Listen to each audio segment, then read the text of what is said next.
উপরে এত বছর ধরে আপনাদের একটা ট্রাস্ট আছে, একটা ফেথ আছে। চ্যাম্পিয়ন ট্রফির জন্য নিজেকে প্রস্তুত করেছেন সাকিব। হঠাৎ সাকিবকে নিয়ে লাইভে এসে কেমন সুসংবাদ দিলেন তার স্ত্রী শিশির। হ্যাঁ দর্শক, খবরের বিস্তারিত জানতে ভিডিওটি না টেনে শেষ পর্যন্তই দেখতে থাকুন। সদ্য শেষ হওয়া বাংলাদেশের বিপিএল, সাকিব আল হাসান এই টুর্নামেন্টের খেলার গুঞ্জনটা থাকলেও কোনোভাবেই সেই টুর্নামেন্টটি খেলতে পারেননি। কেননা জুলাইয়ে ছাত্র আন্দোলনের সময় কিছু ঘটনার কারণে বাংলাদেশে আসতে পারেনি সাকিব আল হাসান। তবে বিপিএল শেষে এবার চ্যাম্পিয়ন ট্রফি নিয়ে অনেকটাই চিন্তায় পড়ে গিয়েছে বাংলাদেশের টিম ম্যানেজমেন্ট, যে এই ম্যাচে সাকিব আল হাসানকে পাওয়া যাবে কিনা। তবে আজও বিসিবির পক্ষ থেকে জানা গিয়েছে যে সাকিব আল হাসান চ্যাম্পিয়ন ট্রফি খেলার জন্য রাজি হয়ে গিয়েছেন। অবশ্যই এই বিষয়টা বেশ অনেকটাই আনন্দদায়ক। তাই তো হঠাৎ লাইভে এসে সাকিব আল হাসানকে নিয়ে বেশ অনেকটাই সুসংবাদ দিয়েছেন শিশির।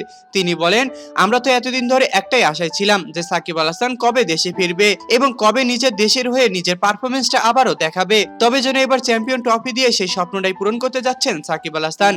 তো দর্শক, শেষমেশ আবারও চ্যাম্পিয়ন ট্রফি খেলতে পারবেন সাকিব আল হাসান, এবং এই সাকিব আল হাসানের ব্যাপারে আপনাদের ধারণা কি তা অবশ্যই আমাদেরকে কমেন্ট করে জানাতে একদমই ভুলবেন না। ধন্যবাদ।